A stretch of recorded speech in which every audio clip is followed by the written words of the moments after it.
வணக்கம் friends, welcome to lunch box YouTube channel. வாங்க இன்றைக்கி ஒரு இன்ட்ரெஸ்டிங்கான ரெசிபி பார்க்க போகிறோம். ஆமாங்க, பீஸா சாஸ் தான் பார்க்க போகிறோம்.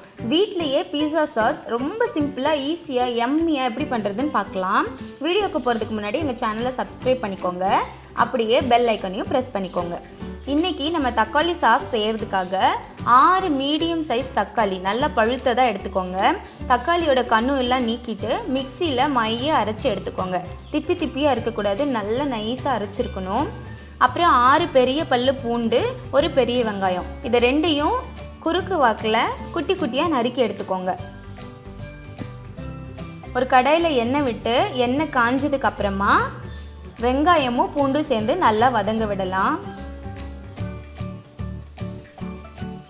இதுக்கு ஃப்ளேவர்லெஸ் ஆயில் தான் யூஸ் பண்ணணும். ரீஃபைண்ட் ஆயில் அந்த மாதிரி தான் யூஸ் பண்ணணும். நல்லெண்ணெய் கல்லெண்ணெய்லாம் யூஸ் பண்ணாதீங்க, அது வித்தியாசமாக இருக்கும் டேஸ்ட்டு. ஆலிவ் ஆயில் யூஸ் பண்ணால் ரொம்ப நல்லது. அப்படி இல்லைன்னா ரீஃபைண்ட் ஆயில் யூஸ் பண்ணிக்கோங்க. இதில் 1/2 டீஸ்பூன் உப்பு சேர்த்துக்கலாம். உப்பு சேர்த்து நல்லா வதங்க விடுங்க.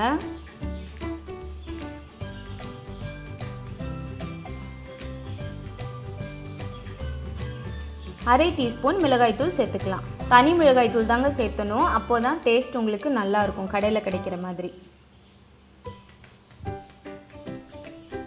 நல்லா வதங்கிடுச்சு. இப்போ நம்ம அரைச்சி வச்சுருக்க தக்காளி விழுதை இதோட சேர்த்துக்கலாம். சேர்த்துட்டு பச்சை வாசனை போகிற அளவு நல்லா கொதிக்க விடலாம்.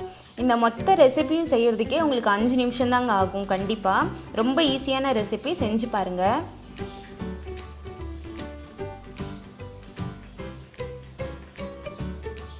கடையில் வைக்கிற பீஸா சாஸ் கொஞ்சம் காஸ்ட்லியாக இருக்கும். அதே போல் ப்ரிசர்வேட்டிவ்ஸ் ஆட் பண்ணியிருப்பாங்க. நம்ம வீட்லேயே செய்கிறதுனால ஃப்ரெஷ்ஷாக ஹெல்த்தியாக சாப்பிட முடியும். தக்காளி நல்லா கொதிக்க ஆரம்பிச்சிருச்சு. நல்லா சுருண்டு வரணும் தக்காளி. இப்போ பார்த்தீங்கன்னா நல்லா சுருண்டு வந்துருச்சு தக்காளி, வெங்காயம், பூண்டு எல்லாம் சேர்ந்து. இப்போ 1 டீஸ்பூன் டொமேட்டோ கெச்சப் இதில் சேர்த்துக்கலாம். இது கம்ப்ளீட்டாக ஆப்ஷனல் தாங்க, இருந்தால் மட்டும் சேர்த்துக்கோங்க.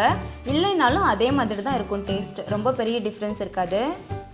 அவ்வளோதாங்க. ஒரு 5 நிமிஷம் வதங்க விட்டுட்டு எடுத்துட்டா நம்ம பீஸா சாஸ் ரெடி. ரொம்ப சிம்பிளான ரெசிபிங்க, ஒரு 5 நிமிஷத்துக்குள்ளேயே முடிஞ்சிடும். செஞ்சு பாருங்கள். ரொம்ப ஃப்ரெஷ்ஷாக எம்மியாக இருக்கும் பீஸாவுக்கு நீங்கள் யூஸ் பண்ணும்போது. உங்களுக்கு பேட்ச் வைஸாக செஞ்சு ப்ரிசர்வ் பண்ணணுன்னா ஃப்ரீசரில் ஏர்டைட் கண்டெய்னரில் போட்டு வச்சுக்கோங்க. 1 டீஸ்பூன் வினிகர் சேர்த்துட்டு. தேங்க்யூ.